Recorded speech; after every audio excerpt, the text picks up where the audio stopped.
upon a time, there was a boy named Halvor. He was very lazy and sat around in the fireplace playing with the ashes. His parents made him go to work, but he always came back 3 days later to play around in the ashes. One day, a sea captain came to ask him to come to the sea with him. Get it?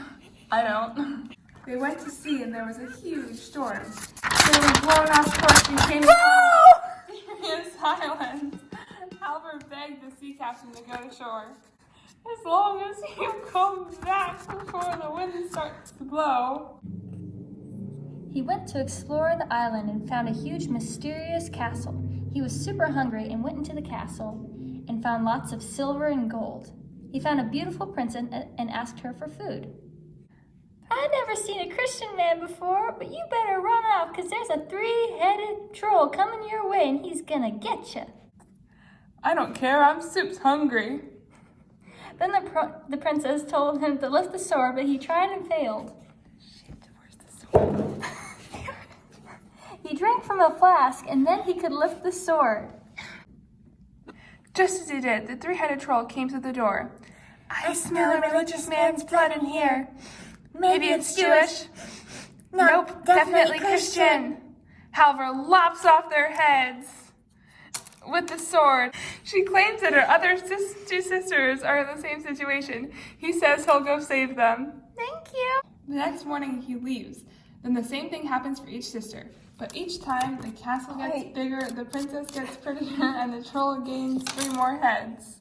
Each time Halvor defeats the troll, he cleans up the messy massacre. The massacre. After Halvor defeats the trolls and saves the princesses, Halvor becomes a new man. Fashion show! He ends up with the prettiest princess. Who would have thought? And she gives him a ring.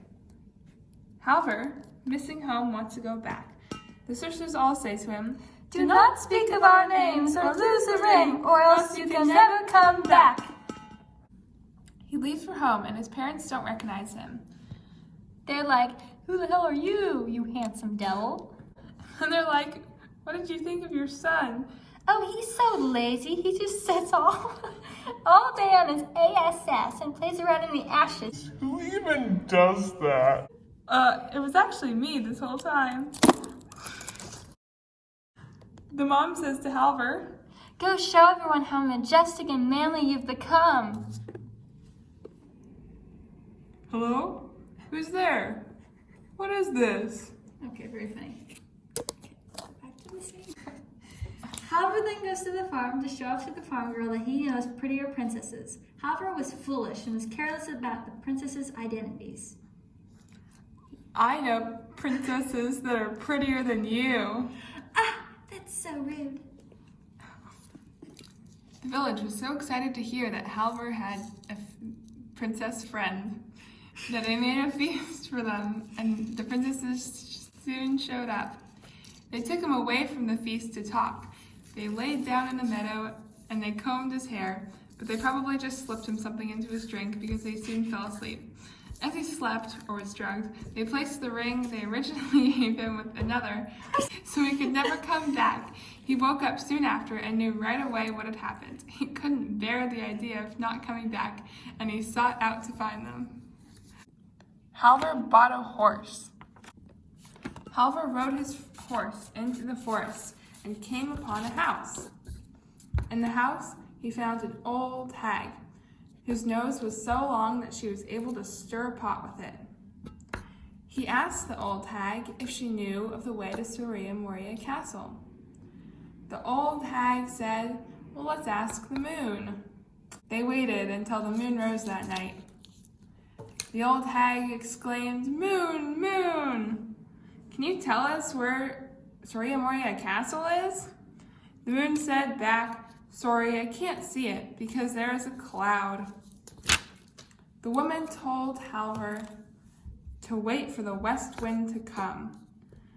Then the woman exclaimed that the horse was too tired to go on, and she traded special boots that could go 15 quarters of a mile in one step for Halvor's horse. A couple couple hours later, the west wind finally showed up, and Halvor followed the wind through the woods and finally reached Soria Moria Castle. At the castle, there were crowds of people for a wedding. Halvor knew it to be the wedding of the youngest princess and had to stop it because he was deeply in love with her looks. He goes inside the castle and puts his ring in the drink and tells the waiter to bring it to the princess.